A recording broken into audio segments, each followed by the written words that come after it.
ويحسبهم الجاهل اغنياء، جاهل او ناپوه او ناسمجا چې د مولا سره ناسته نه کوي، د مولا سره خوا کې نه کینی، د مولا د حال نه ځان نه خبري، دوی دا سوچ کوي چې دا مولا خو سپینې جامې چې پیزار چې کوم دی ښایسته دی، په دې پوهېږي څادر یې ښه مزېدار دی، دا خو مالداره دی. الله وی ما او تا ته الله وی وره تاسو چې په چا باندې د مالداره ګمان کوئ دا مالداره نه دي، دا بېوسه دي، غریبانان دي، خو د دوی په سترګو کې حیا ده. او دا مولا د دې باوجود چې الله وی د دوی سترګو کې حیا ده د ځان دپاره چاته لاس نه نیسي، خو ستا د بچي دپاره خلکو ته چې کوم دی خیر غواړي. جماعت کې مدیریږي، د مدرسې د استادانو تنخوا پکار ده، د مدرسې د طالبانو وظیفه پکار ده، راشن ختم شوی دی، څومره خلکو نه موږ اورو غټ غټ خلک زموږ عزتمند د مدرسې دی مولا پسې ردې بدې وایي. لیکن تاسو نه تپوس کومه وایي تاسو له دې علماو نن پیدا درکړه کو درې نه کړله، درې کړه کو درې نه کړله، خیر یې درکو کو درې نه کو. او زموږ عزتمندو دا علما زموږ او ستاسو خیر خوا دي، دی علماو زمونږ د ستاسو دپاره خپل بچي نهر وساتل، دی علماو خپل بچي یتیمانان کړل، خو زما او ستا د دین څوکیداري کړې ده. دی علماو زما او ستا دپاره زموږ عزتمندو د خپل مور او د پلار نه چې کوم دی زموږ عزتمندو جدا اوسېږي، ستا او زما بچو ته د الله دین ښیي.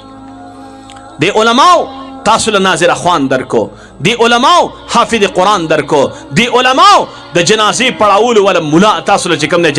د جنازې کولو والا سړی درکو.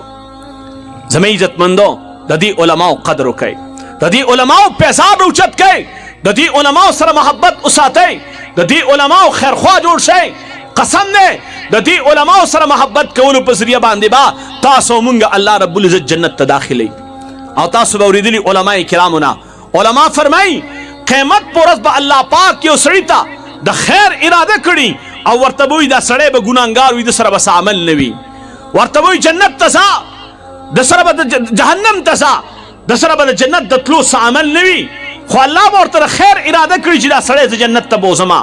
الله پاک به چې وګوري د څه به څه عمل نه وي، الله پاک به ورته جهنم ته ځه. بیا به راستون کې ورته وایي تا چې کوم دی دوستانو کې چېرته علما وو، دوی به وایي یا الله علماو سره خو مې دوستانه نه وه. بیا به ورته الله وایي جهنم ته ځه، دا به جهنم ته روان شي. بیا به راستون کې ورته به وایي تا سره ستا چېرته د عالم سره یو ځای خوراک کړی، دا به یا الله د عالم سره مې یو ځای خوراک نه دی کړی، ورته وایي جهنم ته ځه. بیا به واپس چې کوم دی جهنم ته روان شي. بیا به راوغواړي ورته وایي ستا دوستانو کې د چا د علماو سره تعلق و، یا الله او زما یو ملګری و د هغه یو دوست و د هغه د علماو سره تعلق و. نبی علیه السلام فرمایي الله رب العزت ورته وفرمایي د دغه برکت ته مې ته جنت ته داخل کړې، زه جنت ته ستا د جنتي کېدو فیصله مې د دې د وجې نه وکړه چې ستا دوست دی او د عالم سره تعلق ساتلی دی، عالم باندې سلام اچولی دی، د عالم پیزار اوچت کړی دی. نن زموږ عزتمندو ما او ستا کور ته چې دا بېدیني را روانه ده، د دې اول وجه دا ده چې زما او ستا په سینو کې د عالم قدر نشته دی، د عالم محبت نشته.